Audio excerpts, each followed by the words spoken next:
ప్రార్థన చేసుకుందాము. ప్రేమగల తండ్రి, పరిశుద్ధమైన దేవ, నీ పాదాలకు స్తోత్రాలు. ఆరాధనకు యోగ్యుడ, పూజింపతైన తండ్రి, ఘనత మహిమ ప్రభావములు పొందనరు కూడా నీకే స్తోత్రాలు.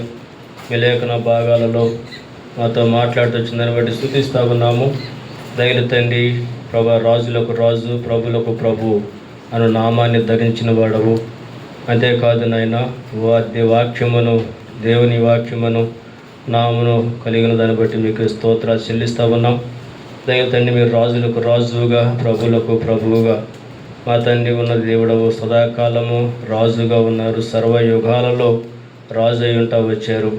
అంతేకాదు నాయన, మా తండ్రి, మీరు రాజులకు రాజుగా ఉండి మా తండ్రి ఈ లోకంలో తండ్రి మా యొక్క జీవితాలను చూసినప్పుడు అపవిత్రులము, పాపులము, ఏ భాగంలో ఏ మంచి కూడా లేని వంటి వారము, నిన్ను సమీపించటానికి ఎలాంటి అర్హత యోగ్యత కూడా లేని వారం.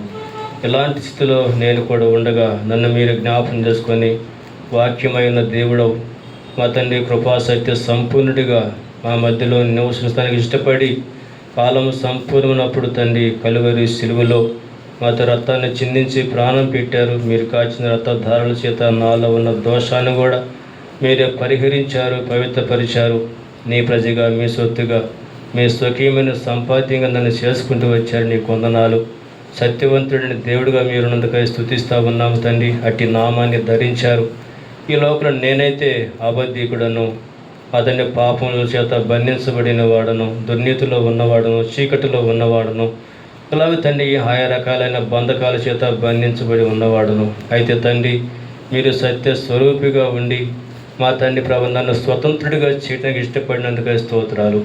అలాగే తండ్రి, పాపం అనే బంధకాల నుంచి విడిపించారు. మా తండ్రి, సత్యం మిమ్మల్ని స్వతంత్రుడిగా చేయాలని సెలవుచిన రీతిగా నన్ను కూడా తండ్రి, అలాగే తండ్రి, పాపం అనే బంధకాల నుంచి, సమస్తమైన బంధకాలన్నిటి నుంచి కూడా మీరే విడిపించారు, విమోచించారు. మా తండ్రి, సాతానిక బంధకాల నుంచి కూడా మీరే విడిపించారు. అందుకని నీకే స్తోత్రాలు చెల్లిస్తూ ఉన్నాం. అంతేకాదుగా నమ్మకమైన వానిగా ఉన్నందుకే స్తోత్రాలు. దేవా, నన్ను క్షమించిన దేవుడివి. అలాగే యాత్రా జీవితంలో నమ్మకమైన వానిగా ఉండి ఎన్నో కార్యాలు క్షమించడం అయితేనేమి, దుష్టత్వం నుంచి, దుష్టి నుంచి కాపాడటంలో, అలాగే శోధనలో నుంచి విడిపించటంలో, ఇలాగ తండ్రి ప్రభు నీ రాకడ కొరకైనటువంటి సిద్ధపాటులో మా తండ్రి, మా ప్రాణాత్మ దేహాలను మీరు సిద్ధపరుస్తున్న నీకు అపారమైన ప్రేమను బట్టి నీ వందనాలు. నీ నమ్మకత్వాన్ని బట్టి నిన్ను స్తుతిస్తూ ఉన్నాను తండ్రి. ఇలాగ వ్యక్తిగతంగా, కుటుంబంగా మీరు చేస్తూ వచ్చిన ప్రతి విధమైన కార్యములు, మేలుని బట్టి నిన్ను స్తుతిస్తూ మీ నామాన్ని కనపరుస్తూ ఉన్నాను. అలాగే తండ్రి, నీ ప్రజలముగా తండ్రి ఇలాగ ఆరాధించట్లు మీరు ఎంతో సహాయం చేశారు. నీ వందనాలు. తిరిగి మా తండ్రి, మీ వాక్య వెలుగులో మా వ్యక్తిగత జీవితాలను మరోసారి పరీక్షించుకొని, పరిశోధించుకొని మీ రక్తం మాంసాలలో యోగ్యంగా పాల్పొంటకు మీరే సహాయం చేయండి. మరి ఈ సమయాన్ని కూడా దీవించము. మరోసారి నన్ను కూడా మీ సులువు సాటును మరుగుపరిచి నీ ఆత్మతో నింపి అభిషేకించి మీ మహిమ కొరకే వాడుకుంటూ రమ్మని, ఈ సమయాన్ని దీవిస్తూ రమ్మని వందనములు మీకు చెల్లించుకుంటూ యేసుక్రీస్తు వారి అతి శ్రేష్టమైన నామమున ప్రార్థించి స్తుతించి వేడుకుంటున్నాము తండ్రి. ఆమెన్.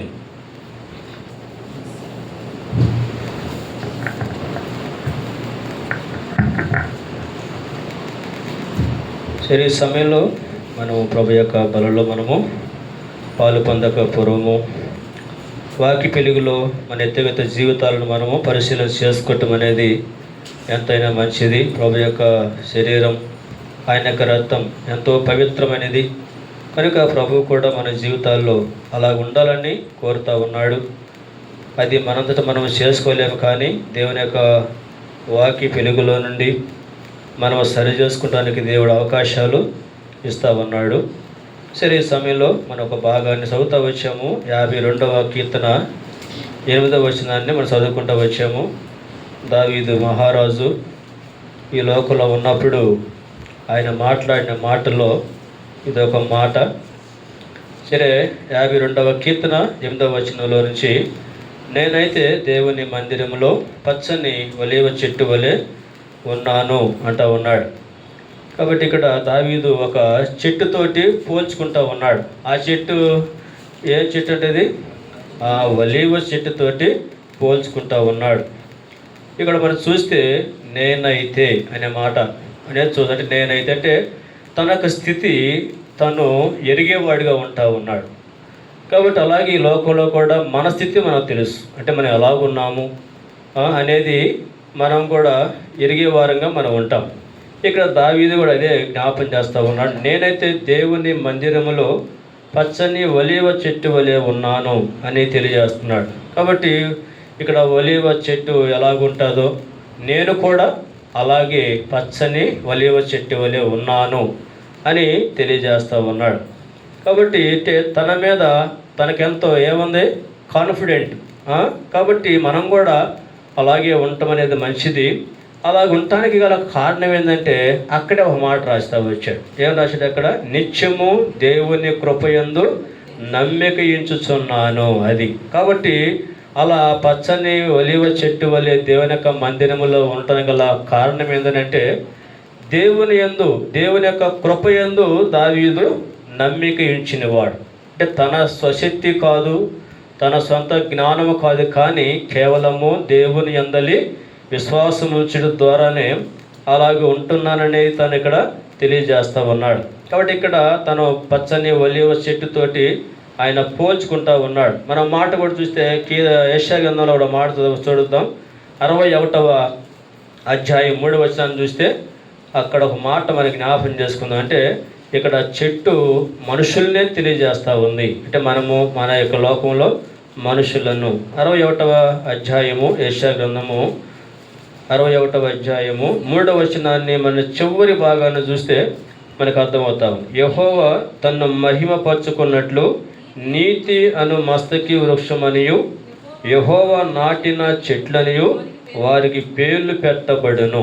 కాబట్టి ఇక్కడ చూస్తే దేవుని యొక్క ప్రజల గురించి మాట్లాడుతూ ఏమన్నాడు? యెహోవా నాటిన చెట్లనియు వారికి పేర్లు పెట్టబడును. కాబట్టి యెహోవా నాటిన చెట్లు. కాబట్టి మనం కూడా ఇక్కడ దావీదు కూడా ఒక చెట్టుగా మనం ఆలోచన చేస్తే మరి దేవుడే మరి దావీదుని ఏం చేసినాడు? నాటినవాడు. కాబట్టి ఇక్కడ మనం చూస్తే మన జీవితంలో మనము చెట్టుగా మనం ఆలోచన చేస్తూ ఉన్నప్పుడు మనమందరం కూడా మరి చెట్లు, ఏ చెట్లు అంటే సజీవమైన పచ్చని చెట్లు అన్నమాట. కాబట్టి ఇక్కడ మనం చూస్తే అలాగున మన జీవితంలో కూడా దేవుడు మన విషయంలో కూడా ఇలాంటి ఉద్దేశాన్ని కలిగి ఉంటా ఉన్నాడు. సరే, ఇక్కడ ఒలీవ చెట్లు గురించి కొన్ని సంగతులు మనం చూద్దాము దేవుని యొక్క వాక్యంలో నుంచి. హోషేయ గ్రంథంలో నుంచి ఒక మాట మనం జ్ఞాపకం చేసుకుందాం. హోషేయ గ్రంథంలో కూడా దేవుని యొక్క వాక్యంలో 14వ అధ్యాయము, హోషేయ గ్రంథము 14వ అధ్యాయము 6వ వచనంలో నుంచి ఒక మాట మనము జ్ఞాపకం చేసుకుందాం. హోషేయ గ్రంథము 14వ అధ్యాయము 6వ వచనంలో నుంచి ఆ మాట చదువుకుందాం. అతని కొమ్మలు విశాలముగా పెరుగును, ఒలీవ చెట్టున కలిగినంత సౌందర్యము అతనికి కలుగును. చూసారు ఇక్కడ ఒలీవ చెట్టు గురించి ఏమంటాడంటే ఒలీవ చెట్టునకు కలిగినంత సౌందర్యము అతనికి కలుగును. కాబట్టి ఇక్కడ ఇశ్రాయేలు ప్రజల గురించి మరి రాస్తూ ఈ మాటలు ఇక్కడ తెలియజేస్తూ ఉన్నాడు. అంటే ఒకప్పుడు సౌందర్యంగా లేడు, అంటే తనకున్న పవిత్రతను కోల్పోయినవాడు అని కదా, తనకున్న పవిత్రతను కోల్పోయినవాడు. అయితే ఇప్పుడు దేవుడు వాళ్ళ గురించి మాట్లాడుతూ ఏమన్నా అంటే 3వ వచనం కూడా చూస్తే అక్కడ 5వ వచనం కూడా చెట్టులకు మంచు ఉన్నట్లు నేను అతను కుందును, తామర పుష్పము పెరిగినట్లు అతడు అభివృద్ధి నందును, లెబనోను పర్వతము దాని వేళ్ళు తన్నట్లు వారు తమ వేళ్ళు తన్నుదురు, అతని కొమ్మలు విశాలముగా పెరుగును, ఒలీవ చెట్టునకు కింద సౌందర్యం అతనికి కలుగును. కాబట్టి ఇక్కడ సౌందర్యాన్ని గురించి మాట్లాడితే ఏమని మనం ఆలోచించాలా? సౌందర్యం అంటే ఇది భౌతికమైన సౌందర్యం గురించి చెప్పేది కాదు, ఆత్మ సంబంధమైన సౌందర్యం. అందుకనే 96వ కీర్తన 9వ వచనంలో మాట ఉంది కదా, మా బాగా పరిచయం మాట. ఏంటిది? 96:9 కీర్తనలో పరిశుద్ధాలంకారములు ధరించుకొని యెహోవాకు నమస్కారం చేయుడి. ఇప్పుడు చెప్పండి, ఏ అలంకరణ అది? ఆ పరిశుద్ధత అనేటువంటి అలంకారణ గురించి ఇక్కడ రాస్తా ఉన్నాడు. కాబట్టి ఇక్కడ మనం చూస్తే ఒలీవ చెట్టుకున్నంత సౌందర్యం అన్నాడు కదా, అట్లాగే ఇక్కడ మరి జీవితంలో కూడా మరి సౌందర్యాన్ని కలిగి ఉండాలి. ఈ రాజు నీ సౌందర్యమును కోరినవాడు. కాబట్టి భౌతికమైనది కాదు, ఆత్మీయ జీవితంలో మనం సౌందర్యంగా ఉండాలని, పరిశుద్ధత అనే అలంకారం మనము కలిగి ఉండాలని దేవుడు ఎంతగానో కోరుతూ ఉన్నాడు. కాబట్టి ఎందుకంటే దేవుడు దాన్నే ఆయన కోరుకునేవాడిగా ఉన్నాడు.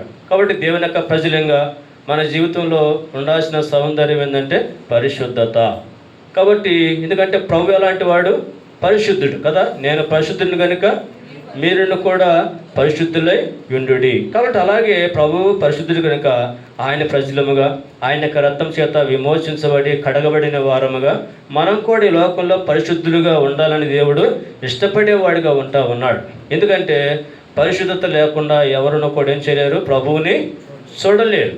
అలాగే హృదయ శుద్ధి గల వారు ధన్యులు, వారు దేవుని చూచెదరు. కాబట్టి దేవుణ్ణి చూడాలంటే, దేవునితో సహవాసం కలిగాలంటే మన జీవితంలో పరిశుద్ధత అనేది ఎంతైనా అవసరము. కానీ ఈ లోకంలో మనం ఆలోచన చేస్తే మరి సాతాను ఎప్పుడు కూడా ఏదో ఒక విధానంలో మన మీద ఈ లోక సంబంధమైన శరీర సంబంధమైన మురికిని మాలిన్యాన్ని చల్లాలి, అపవిత్రపరచాలి అని ఎప్పుడు కూడా సాతానుడు చూస్తూ ఉంటాడు.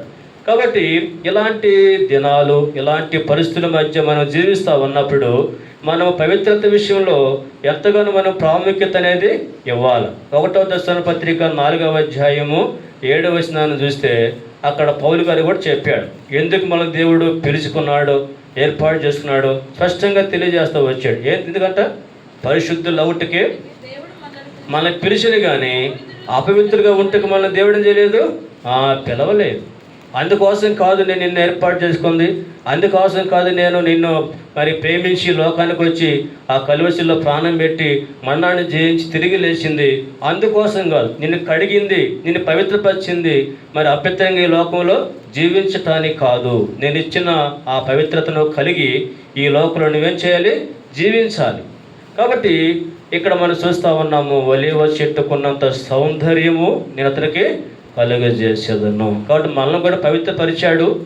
అయితే మనం ఈ లోకంలో ఏం చేయాలంటే ఆ పవిత్రతను కాపాడుకునే వారంగా మనం ఉండాలి. అవునా కదా? దేవుడిచ్చాడు మనకి ఈ పవిత్రత.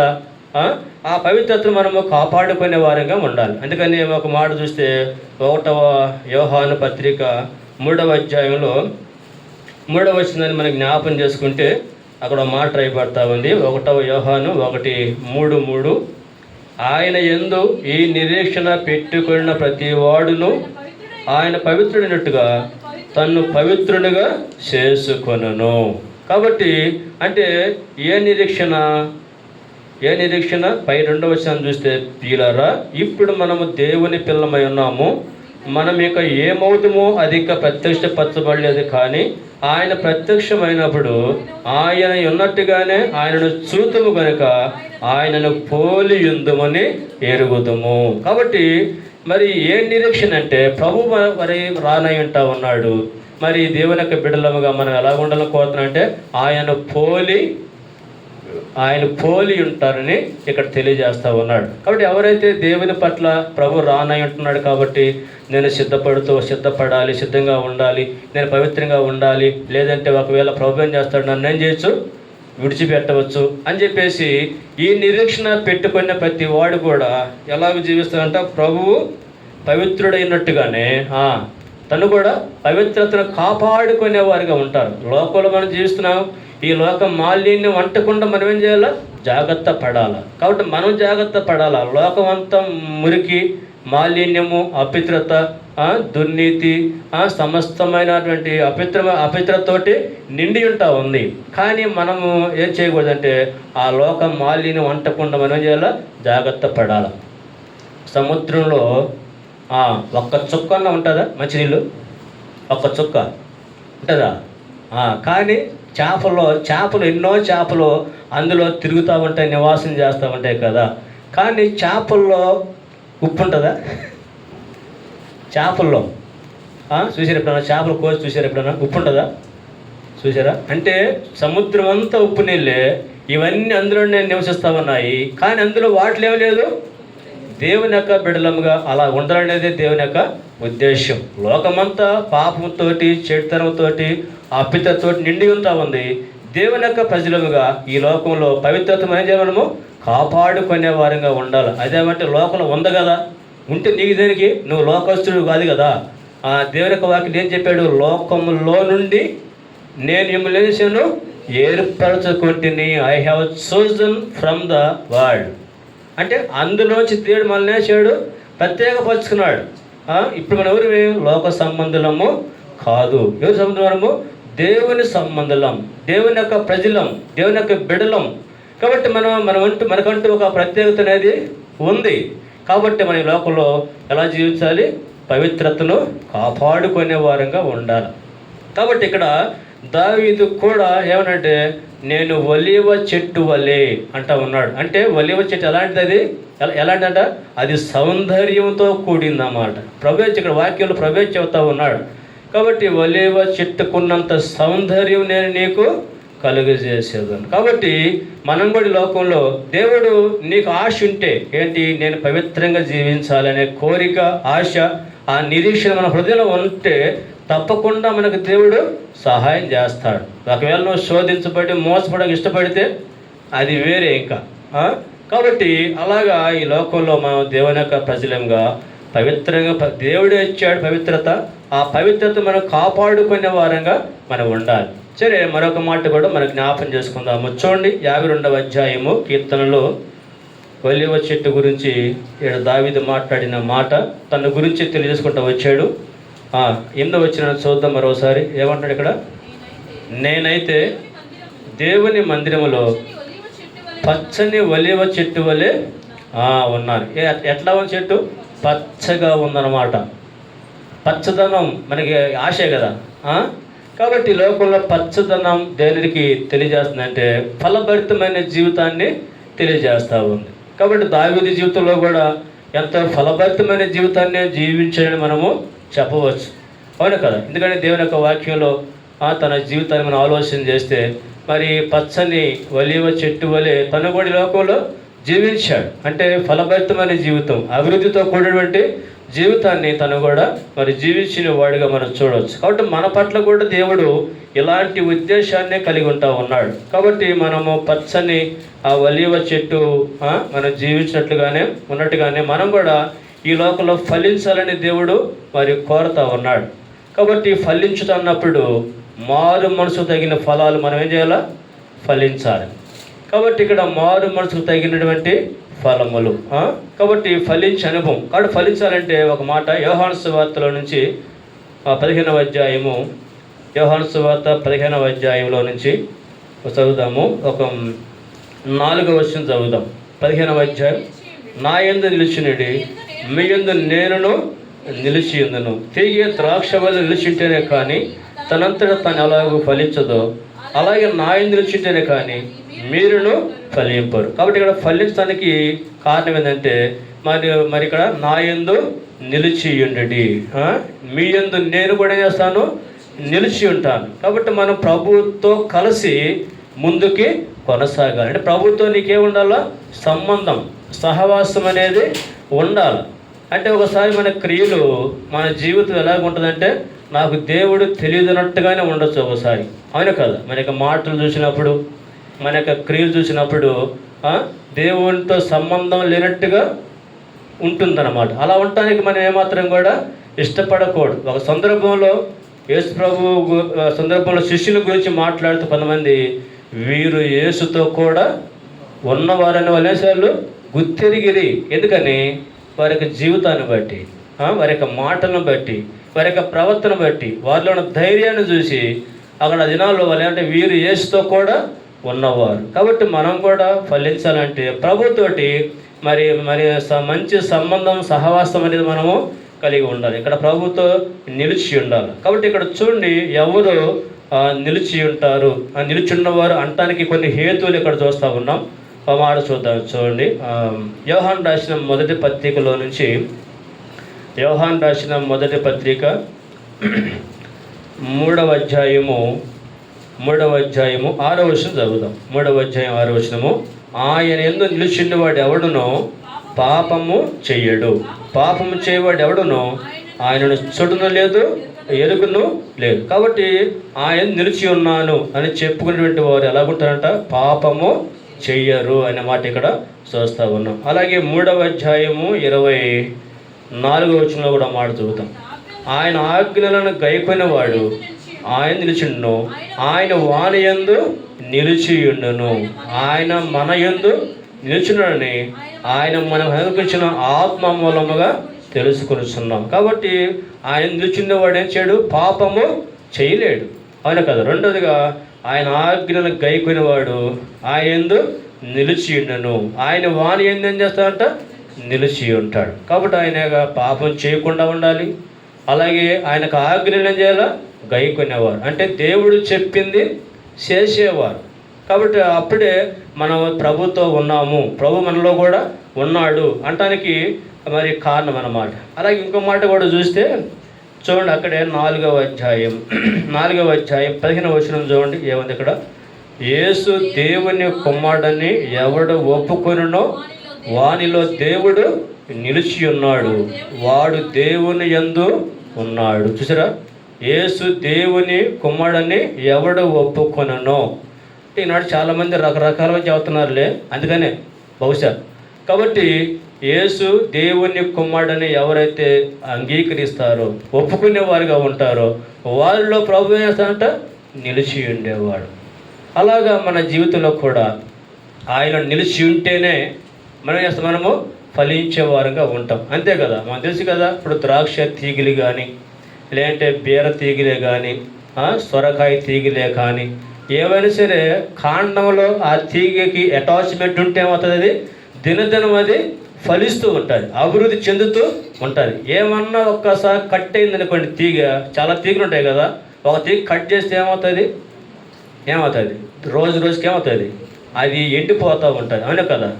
అంటే అర్థం ఏంటిదని, అది కాండంలో నుంచి, అంటే మొదల్లో నుంచి దానిలో జీవం అనేది ఏం చేయట్లేదు, ప్రవహిష్టం ఆగిపోయింది. కాబట్టి అది ఇంకా ఎండిపోతూ ఉంది. అంటే ఇక్కడ పచ్చదనం దేనికి జ్ఞాపకం చేస్తుందంటే జీవం, అవును కదా. నువ్వు క్రీస్తులో ఉంటే నీకు ఏముంటుంది? ఆయనలో ఉన్న జీవము మనలోనికి ఏమవుతుంది? అది ఫార్వర్డ్ చేయబడుతూ ఉంటుంది. దీనివల్ల మనం దినదినం కూడా ఏం చేస్తామంటే అభివృద్ధి చెందుతూ ఉంటాం, ఫలిస్తూ ఉంటాం. ఆయన జీవం అన్నప్పుడు ఆయనలో ఉన్న సుగుణాలు కూడా మనలోకి ఏమొస్తూ ఉంటాయి? ఫార్వర్డ్ చేయబడుతూ ఉంటాయి, అంతే కదా. ఇప్పుడు కొన్ని చెట్లు కాయలు, ఇప్పుడు జాంకాయ తీసుకుందామండి, ఒక చెట్టుకాయ తియ్యగా ఉంటుంది, ఒక చెట్టుకాయ అలాగ ఉంటుంది, ఒగురుగా ఉండొచ్చు కదా. కారణం ఏంటి? ఆ చెట్టు అసింటిది కాబట్టి కాయ అలాగా ఉంటుంది, అంతే కదా. కాబట్టి ఇప్పుడు మన ప్రభువులో మనం అంటుకట్టబడి ఉంటే, ప్రభుత్వం మనకి మంచి సంబంధం ఉంటే ఏమవుతుంది? ఆయనలో ఉన్న సుగుణాలన్నీ కూడా మనలోనికి ఏమవుతాయి? ఫార్వర్డ్ చేయబడతాయి. జీవం ఏ విధంగా ఫార్వర్డ్ చేయబడతా ఉందో ఆయన సుగుణాలు కూడా. అందుకని ఇక్కడ పచ్చని ఒలీవ చెట్టు అభివృద్ధి చెందడమే కాదు, ఆయనలో ఉన్న సుగుణాలు కూడా మనలోకి ఏం కావాలి? రావాలి.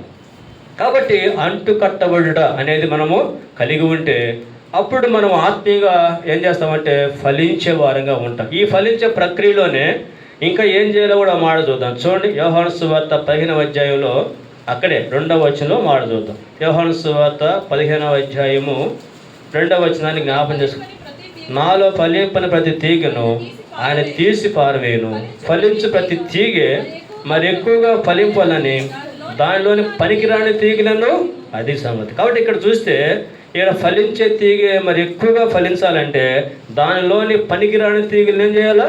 తీసివేయాలి. చాలామంది వ్యవసాయం చేసేవాళ్ళంటే మొక్కలకి ఏదైనా కానీ చీడ వచ్చిందనుకోండి, ఏం చేస్తారు? ఆ చీడని తొలగిస్తారు. ఎందుకంటే ఈ చీడ మళ్ళీ మిగతా వాటికి కూడా ఏం కాకూడదు, వ్యాపించకూడదని చెప్పేసి వెంటనే వాటిని తీసివేయటం అలాగూ చేస్తూ ఉంటారు. అట్లాగే మనం ఫలించాలంటే పనికిరాని తీగలు, చీడబట్టినయో ఏదైనా పాడైపోయినాయో ఏదో ఒకటి మనలో ఉన్నాయనుకోండి, వాటిని ఏం చేయాలా? వెంటనే వాటిని రిమూవ్ చేయాలి, తొలగించాలి, డిలీట్ చేయట్లేదు. ఒకసారి సెల్లో నుంచి నీకు ఇష్టం లేనిది, నష్టాన్ని కలిగించేది ఏం చేస్తాం మనము? డిలీట్. అలాగే మన ఆత్మీయ జీవితంలో పురోభివృద్ధిని ఆటంకపరిచే ప్రతి దాన్ని కూడా మనం ఏం చేయాలా? తొలగించుకోవాలి. అప్పుడే మనం ఆత్మీయంగా ఏం చేస్తాం? మనము అభివృద్ధి చెందే వారంగా ఉంటాం. మనం వాటిని చేయము, ఏం చేయ వాటిని డిలీట్ చేయము, అట్లాగే హృదయంలో ఉంచుకోవచ్చు అనమాట. దానివల్ల మనం ఆత్మీయంగా ఏం చేయలేకపోతున్నాము? పురోభివృద్ధులకి రాలేకపోతూ ఉన్నాం. కాబట్టి గుర్తించాలి, మన జీవితంలో ఏం చేయాలి? వాటిని తొలగించాలి, పనికిరాని తీగలను. మన ఆత్మీయ జీవితాన్ని నష్టం కలిగించే వాటి అన్నిటిని కూడా మనం తొలగించుకోవాలి. ఒక మాట చూద్దాం, చూడండి. పేతురు రాసిన మొదటి పత్రికలో ఇక్కడ కొంత మనకి తేటగా తెలియజేస్తూ వచ్చాడు. పేతురు రాసిన మొదటి పత్రిక 2వ అధ్యాయము 1వ వచనాన్ని చూస్తే ఆవిడ మాట అయిపోతుంది. అమ్మమ్మ, ప్రభు దయాళుడని మీరు రుచి చూసినట్లా సమస్తమైన దుష్టత్వమును, సమస్తమైన కపటమును, వేషధారణను, అసూయను, సమస్త దూషణ మాటలను మాని కొత్తగా జన్మించిన శిశువులు పోలిన వారై నిర్మలమైన వాక్యమైన పాల వలన రక్షణ విషయంలో ఎదుగు నిమిత్తము ఆ పాలను అపేక్షించుడి. ఇక్కడ 2 సంగతులు చూడాలి మనం. అంటే మనం కానీ ఎదగాలంటే, ఫలించాలంటే, అభివృద్ధి చెందాలంటే ఒకటి ఏంటంటే ఇక్కడ మానుకొనుడు అన్నాడు. ఇక్కడ ఏంటంటే మాని, ఏం మానుకోవాలి? దుష్టత్వాన్ని, కపటమును, వేషధారణ, అసూయ, సమస్త దూషణ మాటలు అనేది చేయాలా? మాని. కాబట్టి మన ఆత్మీయ జీవితాన్ని అభివృద్ధికి ఆటంకపరిచే వాటిని ఏం చేయాలి? మనము మానుకోవాలి, తీసివేయాలి. తర్వాత ఇంకేం చేయాలంటే కొత్తగా జన్మించిన శిశువులు పోలిన వారై నిర్మలమైన వాక్యమును పాల వలన రక్షణ విషయం ఎదుగు నిమిత్తము ఆ పాలను ఏం చేయాలా? అపేక్షించుడి. పాలంటే ఏ పాలు? బరి పాల లేకపోతే ఆవు పాల? కాబట్టి దేవుని వాక్యం అనే నిర్మలమైన పాలు. చూసారా? అక్కడ వాక్యాన్ని మనం ఏంటంటే అపేక్షించాలి. దాని పట్ల నీకు ఆశ ఉండాలి. మనం చదవాలి, ప్రజలు దాన్ని భద్రపరచుకోవాలా, వాక్యానుసారంగా జీవించాలనేటువంటి ఆశ, ఆ తృష్ణ మన హృదయంలో ఉండాలన్నమాట. అప్పుడు మనం ఏంటంటే ఎదిగే వారంగా ఉంటాం, ఫలించే వారంగా ఉంటాం. పచ్చని ఒలీవ చెట్టు వలె ఫలించాలంటే ఇలాగ కొన్ని తొలగించాలా, కొన్నిటిని ఏం చేయాలా? మనము కలిగి ఉండాలి. కాబట్టి అందుకనే మరి దేవుని యొక్క వాక్యంలో మనము కీర్తనాకారుడు కూడా మాట రాస్తూ వచ్చాడు. 1వ కీర్తనలో కూడా ఆ మాట చూడవచ్చు. 1వ కీర్తన 3వ వచ్చిందాన్ని మనకి జ్ఞాపం చేసుకుంటే ఆడ కీర్తనాకారుడు మరో మాట జ్ఞాపం చేస్తూ ఉన్నాడు. అదే దాని ముందు యెహోవా ధర్మశాస్త్రమునందు ఆనందించుచు దివారాత్రం దాన్ని ధ్యానించువాడు ధన్యుడు. అతడు నీటి కాలువ ఎవరు నాటబడినదై ఆకు వాడక తన కాలమందు ఫలమిచ్చి చెట్టు వల్లే నుండును, సఫలమగు. కాబట్టి ఇక్కడ చూస్తే నీటి కాలువ ఎవరన నాటబడినదై. కాబట్టి ఇక్కడ చూస్తే వాక్యాన్ని ఇక్కడ ఏం చేయాలంట? ధ్యానించాలి, హృదయంలో దాన్ని భద్రపరచుకోవాలి. ఇక్కడ నీటి కాలువ ఎవరన అన్న మాటను బట్టి మనమేం కొన్ని చెట్లు ఎప్పుడు నీటి కాలువ దగ్గరే ఉంటాయి. అంటే నీళ్లు సమృద్ధిగా ఉండే స్థలంలో ఉంటాయి. ఆ చెట్లు ఒకసారి నీటి కాలువకి దూరంగా ఉండే చెట్లను గమనిస్తే ఏంటి, ఏమో ఇంతలా ఉంటాయి, పచ్చగా ఉంటాయి, బాగా అభివృద్ధి చెందుతూ ఉంటాయి. అలాగే దూరంగా ఉంటాయి నీటి కాలువకి, అవి ఇంతే. ఇప్పుడు చూసారా మీరు తోటలోకి వెళ్తే అర్థమైంది మీకు. తోటలోకి వెళ్తే నీటి కాలువ దగ్గర ఉన్న చెట్లు ఏమో ఇంత సైజు ఉంటాయి, దూరంగా ఉన్నాయేమో ఇంతే సైజు ఉండేది. ఎందుకని? ఇది ఎప్పుడు కూడా నీటి సమృద్ధి ఉంది కాబట్టి ఇది మంచిగా, ఇది ఫలించి పచ్చగా ఉంటుంది అన్నమాట. పచ్చగా ఉంటుంది, అభివృద్ధి కూడా చెందుతూ ఉంది. ఇక్కడ నీటి కాలువ యోరణ అనే మాటను బట్టి మనం ఏం జ్ఞాపకం అంటే అపోస్తల బోధ, సహవాసము, రొట్టె విరుచుట, ప్రార్థన యందు ఎడతెగక అయ్యుండిరి. వీటి అనుభవంలో ఉంటే ఆ వ్యక్తి, ఆ యొక్క దేవుని యొక్క బిడ్డ ఎలాగుంటాడు? పచ్చగా ఉంటాడు, అభివృద్ధి చెందుతాడు అన్నమాట. కాబట్టి దేవుని యొక్క వాక్యం ఉండాలా, ప్రార్థన, అపోస్తల బోధ ఉండాలి, సహవాసం ఉండాలి, రొట్టె విరుచుట ఉండాలి. అలాగే ప్రార్థించే అనుభవం, సంఘంతో కలిసి ఏం చేయాలా? ప్రార్థించే అనుభవంలో ఉండాలి. ఈనాడు ఇది చాలా తక్కువైపోతూ ఉంది. కాబట్టి గుర్తించాలి, ఎవరైతే ఈ అనుభవంలో ఉంటున్నారో వాళ్ళు ఏస్తారు వాళ్ళు వేస్తారు, పచ్చని ఒలీవ చెట్టు వల్లే ఫలించేవారుగా ఉంటారు. కాబట్టి అలాగే మన జీవితాలని మనము అలా కట్టుకోవాలి. అలా మనం ఆత్మీయంగా ఎదుగుదానికి మనం ఏం చేయాలా? మనం ఆలోచించి ముందుకి వెళ్ళవలసిన వారంగా ఉండాలి. ఇక్కడ అదే మాట చూస్తే 1వ అధ్యాయం 1వ వచనం చూస్తే ఇక్కడ కూడా కండిషన్ ఉంది. ఏంటి? దుష్టుల ఆలోచన చొప్పున నడువుక, పాపుల మార్గమున నిలువుక, అపకసములు కూర్చుండ చోటున కూర్చుండక. ఇది కండిషనల్. వాటిని అవాయిడ్ చేయాలి. దేవునికి వాక్యం ఏం చేయాలా? ధ్యానించాలి.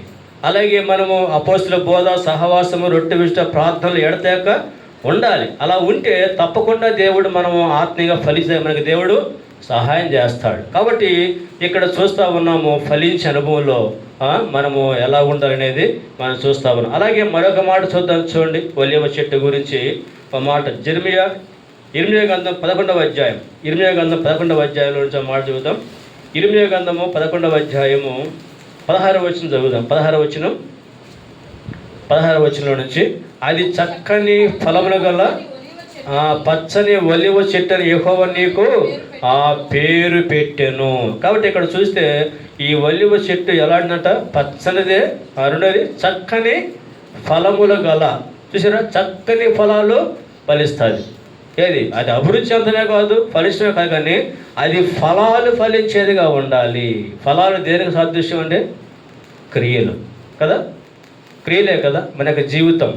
కాబట్టి అందుకనే మారు మనసు తగిన ఫలాలు ఉందా, తర్వాత ఆత్మ ఫలాలు, నీతి ఫలాలు, ఇంకా వెలుగు ఫలాలు ఉన్నాయా?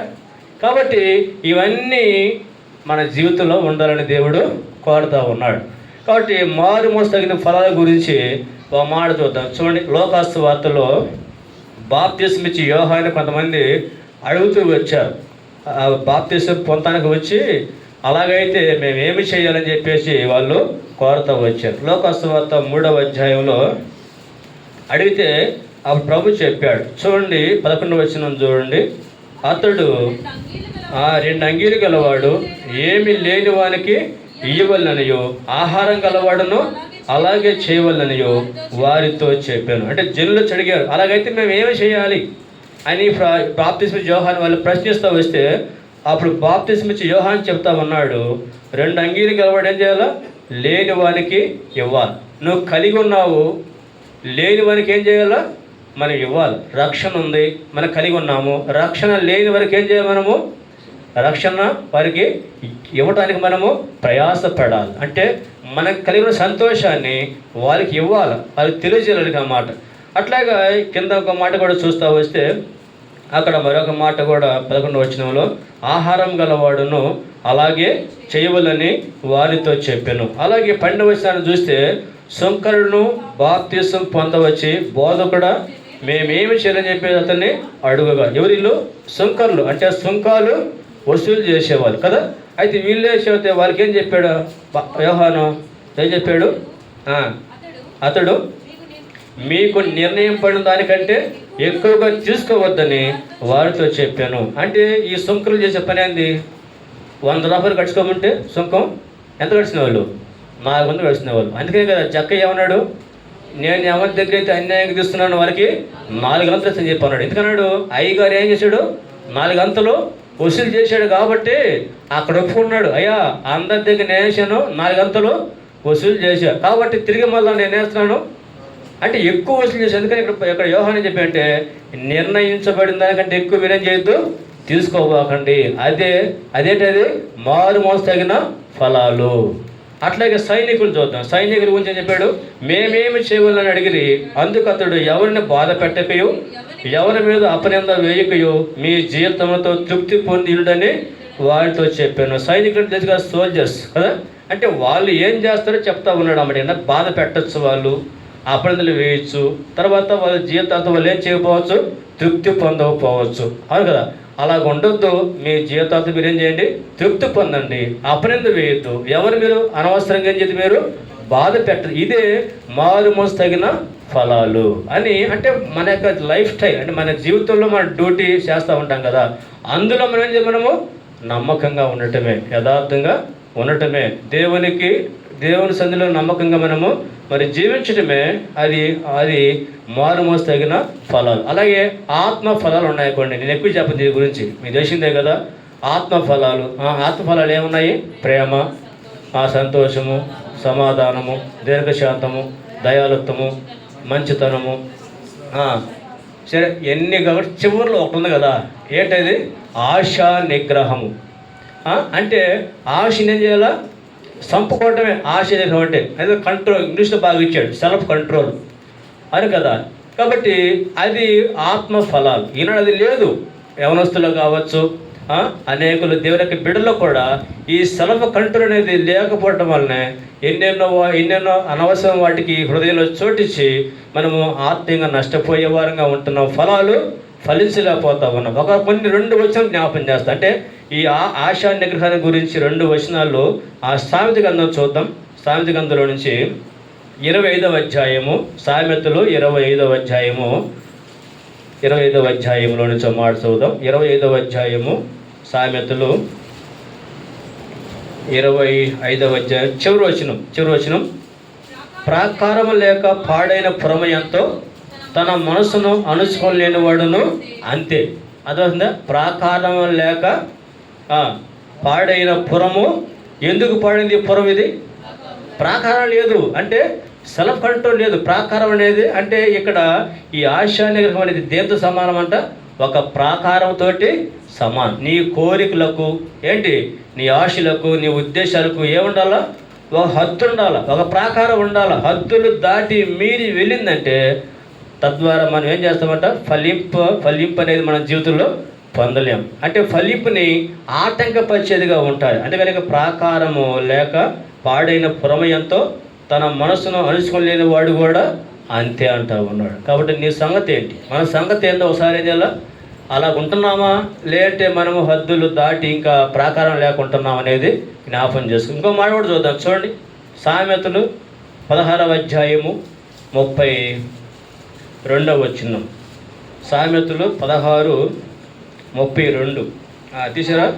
పరాక్రమశాలి కంటే దీర్ఘశాంతం గలవాడు శ్రేష్ఠుడు, పట్టణం పట్టుకుని వాని కంటే తన మనసును స్వాధీనపరుచుకునేవాడు. చూసారండి, ఇక్కడ పట్టణాన్ని పట్టుకునే వాని కంటే కూడా ఎవరు గొప్పడంట? తన మనసును స్వాధీనం చేసుకునేవాడు, ఆశ నిగ్రహాన్ని కలిగి ఉన్నవాడే శ్రేష్ఠుడు, గొప్పవాడు అంటా ఉన్నాడు. నిజంగా అలా ఉంటున్నామా? మన యొక్క మనసు మన స్వాధీనంలో ఉంటుందా? నిజంగా. కాబట్టి అలా ఉంటేనే మనం ఆత్మీయంగా ఫలించే వారంగా ఉంటాం, ప్రభు కొరకు ఫలాలు ఫలించే వారంగా ఉంటాం. కాబట్టి మన జీవితంలో గుర్తిస్తాం ఆశా నిగ్రహం అనేది ఒక ఫలం. కాబట్టి మన యొక్క మనసు ఏం చేయాలి? స్వాధీనంలో ఉండాలి. దేవుని యొక్క వాక్యానికి అనుకూలంగా దాన్ని మనము మలుచుకోవాలి. కాబట్టి అందుకని ఒక సందర్భంలో చూడండి, మరి లోకాసువార్త 13వ అధ్యాయంలో ఒక చెట్టు దగ్గరికి వెళ్తే ఆ చెట్టుకి ఏమీ లేదు, ఫలాలు లేవు. లేకపోతే తోట మొదలు చెబుతున్నాడు అనమాట యజమాని. ఏం చెబుతున్నాడు? ఈ తోట మొదటి అయ్యా ఈ చెట్టుని మనం చూస్తా ఉన్నాం. చూడండి, లోకాసువార్త 13వ అధ్యాయము 6వ వచనం నుంచి మనం చూస్తే ఇక్కడ ఉపమానంలో ఒక మనుషుని ద్రాక్ష తోటలో అంజూరపు చెట్టు ఒకటి నాటబడి ఉండెను. అది దాని పండ్ల వెదక వచ్చినప్పుడు ఏమీ దొరకలేదు కనుక అతడు, ఇదిగో 3 ఏళ్ల నుండి నేను అంజూరపు చెట్టున పండ్లు వెదకవచ్చున్నాను, కానీ ఏమీ దొరకలేదు. దీన్ని నరికివేయము, దీనివల్ల ఈ భూమి ఎలా వ్యర్థమైపోనని ద్రాక్ష తోట మాలితో చెప్పాను. అయితే వాడయ్యా, నేను దాని చుట్టూ త్రవ్వి ఎరువే మట్టుకును ఈ సంవత్సరం కూడా ఉండనేమో, అది ఫలించినా సరే లేడలా నరికి వేయనని అతనితో చెప్పి. కాబట్టి ఇక్కడ ఫలాలు లేవు. ఆ చెట్టు అయితే ఉంది, దానికి అన్నీ ప్రొవైడ్ చేస్తున్నాడు తోటమాలి, అయినా కూడా ఏమీ లేదు, ఫలాలు లేవు. అలాగే సంఘంలో ఉన్నాం, అన్నీ ప్రొవైడ్ చేస్తున్నాడు. ప్రార్థన కూడిక, వాక్య కూడిక, ఆరాధన, అలాగే సహవాసము, ఇవన్నీ ప్రభు బోధకులు ఇచ్చాడు, వాక్యం ఇచ్చాడు, బైబిల్ మన దగ్గర ఉంటుంది. ఇలాగ అన్నిటినీ దేవుడు మనకు ప్రొవైడ్ చేస్తున్నాడు, కానీ ఏమి లేదు, ఫలాలు లేకపోతే ఇదే పరిస్థితి అనమాట. అయ్యా అన్నీ ప్రొవైడ్ చేస్తున్నావు దానికి, అయితే ఫలాలు లేవు కాబట్టి దాన్ని ఏం చేయమన్నాడు? తీసేసే అంటా ఉన్నాడు. అయితే ఈ తోట మనిషి అంటే బతిమలాడుతున్నాడు, చూద్దాం ఇంకో సంవత్సరం చూద్దామని చెప్పేసి రిక్వెస్ట్ చేస్తున్నాడు అన్నమాట. కాబట్టి మన ప్రభువుని యేసుక్రీస్తు వారు కూడా మన విషయంలో తండ్రి దగ్గర చేస్తాడు, ఇక్కడ విజ్ఞాపన చేస్తా ఉన్నాడు. ఏమని? అయ్యా ఇంకొక సంవత్సరం చూద్దాం. అర్థమైందా? ఆయన యొక్క విజ్ఞాపన వల్లనే మన జీవితంలో ఎలా ఉన్నాం? క్షేమంగా ఉండగలుగుతూ ఉన్నాం. అంతేకాని మన గొప్పతనం కాదు, మనం ఏదో బాగా ఫలించామని కాదు, అభివృద్ధి చెందామని కాదు. మన విషయంలో ప్రభు యేసుక్రీస్తు వారు మన పక్షంగా తండ్రి దగ్గర చేస్తున్నాడు, ఇక్కడ విజ్ఞాపన చేస్తున్నాడు. ఈ తోట మళ్ళీ ఏ విధంగా రిక్వెస్ట్ చేస్తూ ఉన్నాడో అలాగే మన విషయంలో కూడా ఇంకో సంవత్సరం చూద్దామయ్యా, అన్నీ ప్రొవైడ్ చేస్తాం మళ్ళా అని చెప్పేసి ఇక్కడ మాట్లాడుతూ ఉన్నాడు. కాబట్టి మనము చక్కని ఫలాలు ఫలించే వారంగా ఉండాలి. కాబట్టి అందుకోసమే దేవుడు మనల్ని ఏర్పాటు చేసుకున్నాడు, రక్షించుకుంటూ వచ్చాడు, సంఘంలో ఉంచాడు, వాక్యం ఇచ్చాడు, బోధకులు ఇచ్చాడు, ఇలాగా సహవాసం ఇచ్చాడు. అన్ని విషయాల్లో మనకి దేవుడు సహాయం చేయడం ఉద్దేశం ఏంటంటే మనము ఆత్మీయంగా ఫలించాలి, చక్కని ఫలాలు కూడా చేయాలో ఫలించాలి. అందుకోసమే దేవుడు మన విషయంలో ఇవన్నీ కూడా మనకి దేవుడు సహాయం చేస్తూ ఉన్నాడు. కాబట్టి అదే మన జీవితంలో ప్రశ్న ఏంటంటే చక్కని ఫలాలు, శ్రేష్టమైన ఫలాలు, ప్రభువుకి సంతోషాన్ని కలిగించే ఫలాలు మన జీవితంలో ఉంటున్నాయా లేదనేది ఒక్కసారి మన జీవితాన్ని ఏం చేయాలా? పరిశీలన చేసుకోవాలి. రోజులు గడుస్తున్నాయి, మాసాలు సంవత్సరాలు గడిచిపోతున్నాయి, కానీ ఫలభరితం లేదు. ఫలాలు లేని జీవితాన్ని మనము కలిగి ఉంటా ఉన్నాం. అందుకోసం కాదు దేవుడు మనల్ని ఏర్పాటు చేసుకుంది. కాబట్టి సమయాన్ని మనం ఏం చేయాలంటే సద్వినియోగం చేసుకోవాలి. కాబట్టి ఒక దినాన దేవుని దగ్గరికి వెళ్ళినప్పుడు ప్రశ్నేస్తాడు, ఇంతకాలం ఉన్నావు, ఒక్క మంచి ఫలం కూడా లేదు దగ్గర అంటే ఎలాగుంటుంది? మనకు సిగ్గు, అవమానం కదా. కానీ దేవుని యొక్క ఉద్దేశం అది కాదు. నా ప్రజలు, నా బిడ్డలు నా దగ్గరకు వచ్చిన తర్వాత ఎలాగుండాలో వాళ్ళు ఘనత, మహిమ, ప్రభావాలలో పొందాలి అనేది దేవుని యొక్క ఉద్దేశం. కాబట్టి మరి జ్ఞాపం చేసుకుందాం. ఒకవేళ అలా మంచి ఫలాలు, మంచి జీవి లేకపోతే ప్రార్థన చేసుకుందాం. ప్రభుకి మన జీవితాల్ని అప్పగించుకుందాం. సరే, మరొక మాట కూడా చూద్దాం. చూడండి, దేవుని యొక్క వాక్యంలోంచి లేవి కాండము 24వ అధ్యాయం. లేవి కాండము 24వ అధ్యాయము 2వ వచనాన్ని మనం జ్ఞాపం చేసుకుందాం. దీపము నిత్యము వెలుగుచున్నట్లు దంచి తీసిన అచ్చమైన ఒలీవ నూనెను తేవాలని ఆజ్ఞాపించుము. ఇక్కడ చూస్తే ఇక్కడ ఒలీవ నూనె. కాబట్టి ఎట్లా వస్తుందంటే ఈ యొక్క దీపము మనం వెలిగించబడాలంటే దేంతో ఆ దీపము వెలుగుతూ ఉంటుందంటే దంచి తీసిన అచ్చమైన ఒలీవ నూనె.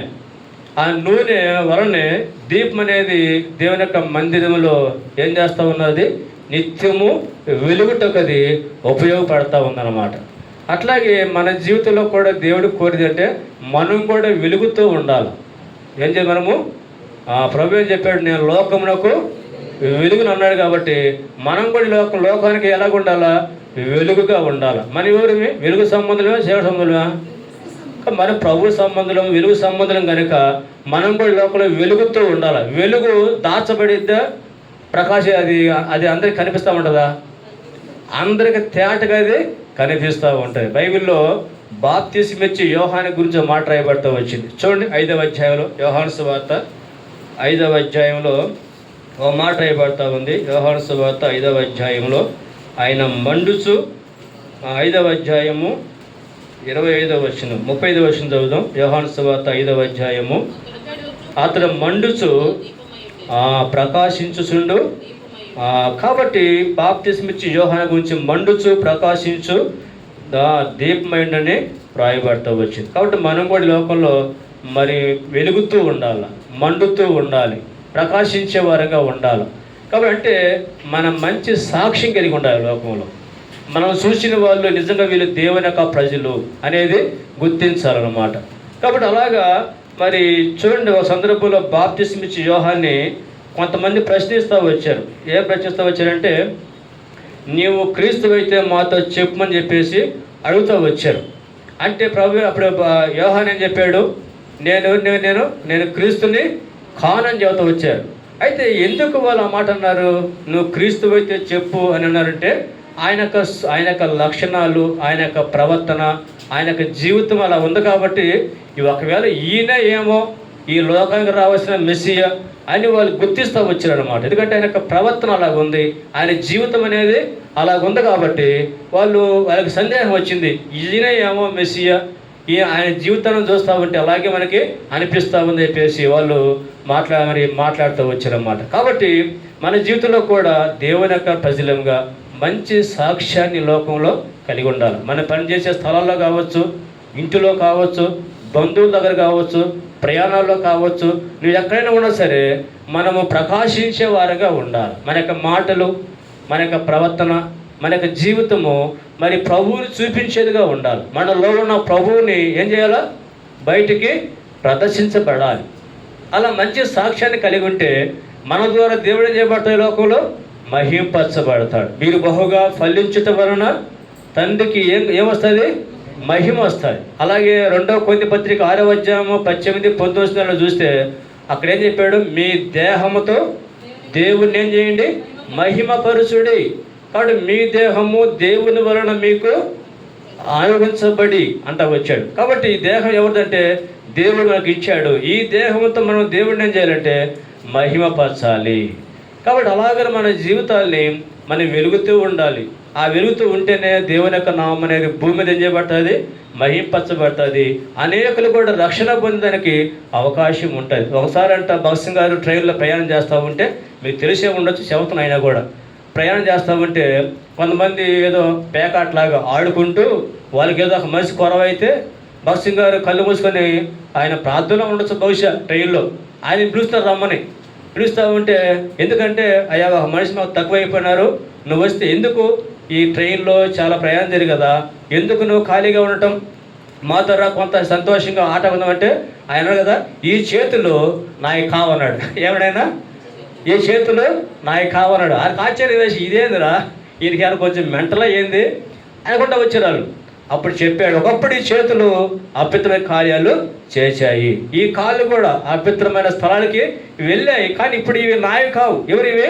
ప్రభువైన యేసుక్రీస్తు ఏం చేశాడు, విలువ పెట్టి వీటిని కొన్నాడు. ఇప్పుడు దేవునికే ఈ చేతులు ఏం కావాలా, ఉపయోగపడాలి. ఈ కాళ్ళు కూడా దేవునికి ఉపయోగపడాలా. ఈ చెవి, ఈ ముక్కైనా నోరైనా, ఈవెన్ ఎవరీ పార్ట్. కాబట్టి అందుకనే పౌలు గారు మాట చెప్పాడు కదా, రోమ 12:1 కాబట్టి మీ యొక్క శరీరాన్ని ఏం చేయండి, సజీవ యాగముగా సమర్పించుకోమని చెబుతా వచ్చు. కాబట్టి మన శరీరం ద్వారా, మన అవయవాల ద్వారాగా ప్రభు ఏం చేయబడాలా, మహింపరచబడాలి. కాబట్టి మనం వెలుగుతూ ఉండాలి. అందుకనే మత్తయి సువార్త 5వ అధ్యాయం 16వ వచనంలో కూడా ఆవిడ మాట రాస్తూ వచ్చారు. చూడండి, మత్తయి సువార్త 5వ అధ్యాయం 16వ వచనంలో, మత్తయి సువార్త, మనుషులు నీ సత్యాలను చూసి పరలోకమందున మీ తండ్రిని మహింపరచినట్లు ఆయన ఎదుటి మీ వెలుగుని ఏం చేయండి, ప్రకాశింపనీయండి అంటా వచ్చాడు అన్నమాట. కాబట్టి సత్క్రియలు ఈజ్ ఈక్వల్ టు ఏంటి, వెలుగు. అదంతా. కాబట్టి మనలో ఉన్న సత్క్రియలు అవి వెలుగుతూ ఉంటాయి. అలాగే అనేకులు వెలిగించేవి కూడా ఉంటాయి. ఇంకో సందర్భంలో చూడండి, ఒకసారి అంట భగత్ సింగ్ గారు పరిచర్య ప్రారంభించిన దినాల్లో ఒక మున్సిపాలిటీలో పనిచేసే వ్యక్తి ఉదయాన్నే తన డ్యూటీ తను చేస్తూ ఉన్నాడు. చేస్తూ ఉంటే ఈలోగా ఎవరో ఒక ఆయన అటు వైద్యుని పెట్టేసుకొని ఆ దారినే పోతా ఉన్నాడు అన్నమాట. పోతా ఉంటే ఆ చిమ్మేటప్పుడు ఏం జరిగిందో తెలియదు. ఒకవేళ పొల్లేదని తగలొచ్చాము ఆ మురికి ఏదో దేనికి, వస్త్రానికి. అయితే అమాంతంగా వచ్చి కొట్టాడటగా ఎవరిని, ఆ వ్యక్తిని. ఆయన ఏమంటాడంటే దేవునికి స్తోత్రం అంటాడు. ఆయన ఏమన్నాడు, ఈయనకి అర్థం కాల, ఇదేదో కొత్త తిట్లా అని చెప్పేసి ఇంకోటి కొట్టాడు. ఇంకా దేవుని స్తోత్రం అంటున్నాడు ఇంకా. కాబట్టి ఇలాగ అంటామంటే పక్కన ఒక ఆయన అన్నీ గమనిస్తూ వచ్చాడు. ఈయన పోయాడు తర్వాత, ఎందుకంటే ఈయన ఏమనపోతాడు ఇంకా. సరే మొత్తం తిట్టేసి వెళ్ళిపోయాడు ఇంకా ఆయన. పక్కన ఒక ఆయన ఎన్ని చూసి, వై ఏంటి నీ తప్పు లేకుండా నిన్ను కొడతా ఉంటే ఎందుకు అలా సైలెంట్గా ఉండవు అంటే, నా ప్రభువు, నా రక్షకుడు, నేను అపరాధిని, పాపిని, ఒకప్పుడు ఎలాంటి నన్ను ప్రేమించాడు, నన్ను క్షమించాడు, కాబట్టి నేను కూడా వ్యక్తినేస్తున్నాను, క్షమిస్తానని చెప్పాడు. ఎప్పుడైతే ఈ మాట చెప్పాడో ఆ వ్యక్తికి ఏం అర్థం కాల.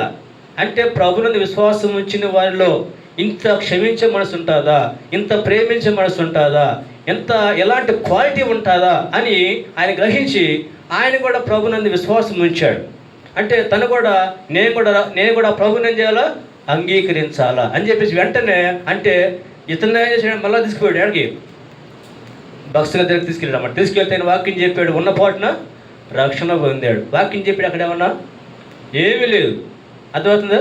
అక్కడ సత్క్రియ అనేది ఏం చేసింది, ఒక వ్యక్తి జీవితంలో రక్షణ తెస్తా వచ్చిందనమాట. కాబట్టి అందుకని మనం వెలుగుతూ ఉంటే అనేకులు ఏం చేయబడతారు, వెలిగించబడతారు. కాబట్టి అనే సందర్భాలు వెలగలేకపోతున్న పాట ఒకటి ఉంది కదా, ఎక్కడ, ప్రభువా నీ కార్యమును అనే పాటలో ఆడపరు ఏమంటాడు అక్కడ, వెలగా కొన్నాము అని చెప్పేసి ఆ పాట రాయబడుతూ వచ్చు కదా.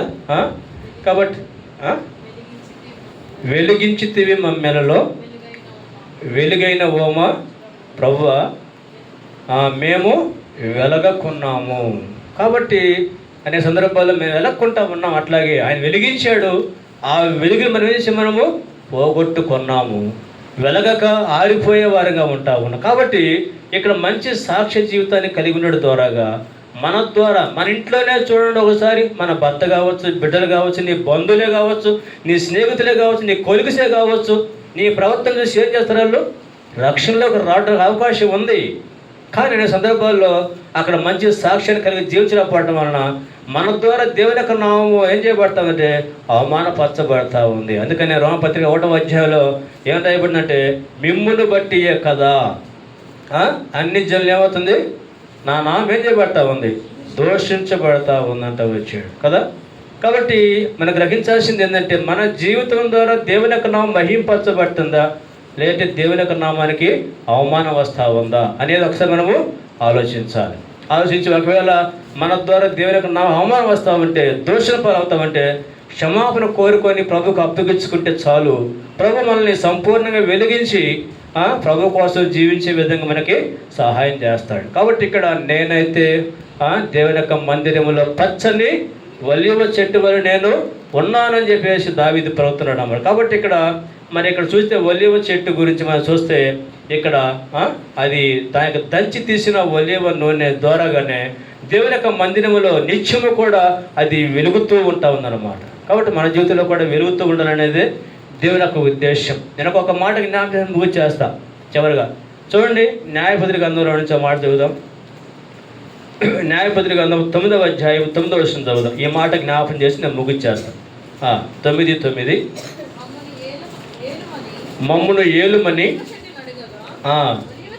ఒలీవ చెట్టు దేవునిని మానవులను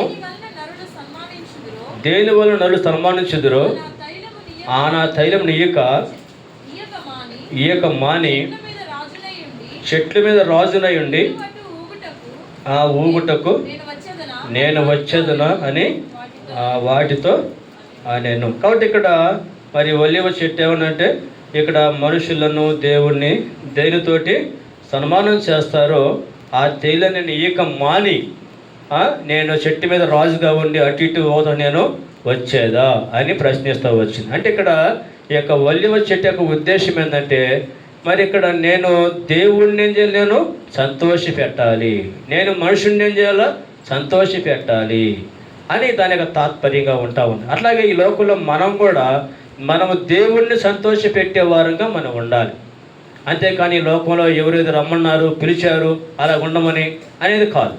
కాబట్టి ఎన్నెన్నో సార్లు మనల్ని ఎన్నెన్నో వాటికి ఆహ్వానిస్తూ ఉండొచ్చు, కానీ అది దేవుని యొక్క ఉద్దేశం ఏంటో గుర్తించాలి. ఇక్కడ దీని యొక్క ఉద్దేశం ఏంటంటే, ఇది మనుషులను దేవుణ్ణి సన్మానం చేయడానికి ఉపయోగించడానికి తైలం ఉందన్నమాట. అది దేవుని యొక్క ఉద్దేశం. అది అట్లాగైతే మన పట్ల దేవుని యొక్క ఉద్దేశం ఏమిటో మనం కూడా ఏం చేయాలా, ఎరగాలి.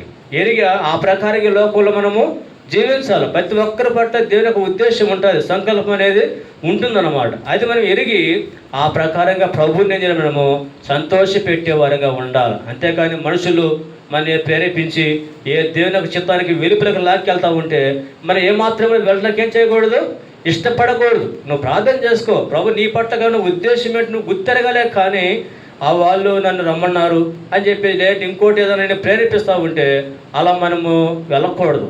అదే కదా వాళ్ళందరూ చేయమంటున్నారు, మిగతా చెట్లు వచ్చి మా మీద రాజుగా ఉండు, ఏలుబడి చెయ్యి అని ఆహ్వానిస్తూ ఉన్నారు. మనమైతే ఏం చేస్తాం, రాజుగా ఉంటానికి ఆహ్వానిస్తే ఆలోచన చేస్తాం, ఇంకేమన్నా ఉన్న పాటని ఇంకా వచ్చింది ఇదే మిక్కిలే అనుకూల సమయం చెప్పేసి ఏం చేయొచ్చు, వెళ్ళిపోవడానికి ఇష్టపడుతూ ఉండొచ్చు. కానీ ఇక్కడ దేవుని యొక్క ఉద్దేశం ఏంటో ఎరిగి మనం ముందుకు వెళ్ళటం అనేది మంచిది. అప్పుడు దేవుడు మనల్ని బట్టి దేవుడు వేస్తాడు, సంతోషిస్తాడు. అందుకని దేవుని యొక్క వాక్యంలో మాట ఏముందంటే, దేవా నీ చిత్తము నెరవేర్చుట నాకెంతో సంతోషము. కాబట్టి దేవుడు కూడా మనల్ని బట్టి సంతోషించేవాడు, ఆనందించేవాడుగా ఉంటాడు. అలాగనే మనం ఈ లోకంలో ప్రభువుని సంతోష పెట్టాలి, దేవుని యొక్క చిత్తానికి లోబడి జీవించాలి, కానీ ఇంకా వేరే వేరే ఉద్దేశాలకి మనం బయటికి వెళ్ళకూడదు. దానివల్ల మన జీవితం నష్టపోవడమే కానీ ఇంకా అంతకు మించి ఏమీ లేదు. దేవుడు కూడా మన విషయంలో దుఃఖపడేవాడుగా ఉంటాడు, కానీ సంతోషించేవాడుగా ఉండడమే. ప్రభు యేసుక్రీస్తు వారు కూడా లోపల ఉన్నప్పుడు ఒక మాట చెప్పాడు, నేను ముగించేస్తాను. ఈ మాట చెప్పేసి అది ముగిస్తాను. చూడండి, యోహాను సువార్త 8వ అధ్యాయంలో, యోహాను సువార్త 8వ అధ్యాయము 30, యోహాను సువార్త 8వ అధ్యాయంలో నుంచి ఒక మాట జ్ఞాపకం చేసుకుందాము. 8వ అధ్యాయము 29వ వచనం చదువుదాం, లేదంటే 8వ వచనం చదువు. నన్ను పంపినవాడు నాకు తోడై ఉన్నాడు, ఆయనకి ఇష్టమైన కార్యము నేను ఎల్లప్పుడూ చేయదును కనుక ఒంటరిగా విడిచిపెట్టలేదని చెప్పారు. ఇంకో మాట కూడా చూద్దాము. 5వ అధ్యాయము, యోహాను సువార్త 5వ అధ్యాయము 30వ వచనం చదువుదాం. 30వ వచనం. నా అంతటా నేనేమి చేయలేను, నేను విన్నట్లుగా తీర్పు తీస్తున్నాను. నన్ను పంపిన వాని చిత్త ప్రకారమే చెయ్యకూడదును, కానీ నా ఇష్ట ప్రకారం చెయ్యకూడను కనుక. కాబట్టి ఇక్కడ చూడండి, ప్రభు ఏమంటే నన్ను పంపిన వాని చిత్త ప్రకారమే నేనేం చేస్తానే కానీ నా ఇష్ట ప్రకారం నేనేం చేయను. అలాంటి తీర్మానం ఈనాడు మనము కలిగి ఉన్నాం. ప్రభువే తండ్రికి లోబడతా ఉన్నాడు. అలాగైతే మన జీవితంలో అందుని బట్టే తండ్రి కూడా ప్రభు గురించి ఏం చేశాడు, సంతోషిస్తూ వచ్చాడు. ఈయన ఎవరైనా నా ప్రియ కుమారుడు, ఈయన నేనేస్తాను ఆనందిస్తూ ఉన్నానని చెప్తా వచ్చు. ఎందుకంటే తండ్రి యొక్క చిత్తాన్ని ఈ లోకంలో నెరవేర్చాడు. అలాగే నీవు నేను కూడా ఈ లోకంలో తండ్రి యొక్క చిత్తాన్ని నెరవేర్స్తే ప్రభు మనం బట్టి కూడా వేస్తాడు, సంతోషిస్తాడు. బలా నమ్మకమైన మంచి దాసుడా, నీ యజమాని యొక్క సంతోషం నువ్వు కూడా ఏం చెయ్యి, పాలు పొందు. ఎందుకంటే నువ్వు యజమాని ఏం చేసావు, సంతోషపెట్టి. ఎలా సంతోషపెట్టావు అంటే నీకు ఇచ్చిన తలాంతులు చేసి నువ్వు ఉపయోగించావు, 5 సంపాదించావు. కాబట్టి నీ యొక్క యజమాని యొక్క సంతోషం నువ్వు కూడా ఏం చెయ్యి, మరి పాలు పొందమని చెప్పేసి మాట్లాడుతూ వచ్చాడు. కాబట్టి ఈ సమయంలో మన జీవితాన్ని కూడా పరిశీలన చేసుకుందాము. కాబట్టి ఒలివ చెట్టు సౌందర్యం చూసాం, పవిత్రమైనది, అది పచ్చనిది, ఫలించేది, అది చక్కని ఫలాలు కూడా ఫలిస్తూ వచ్చేది.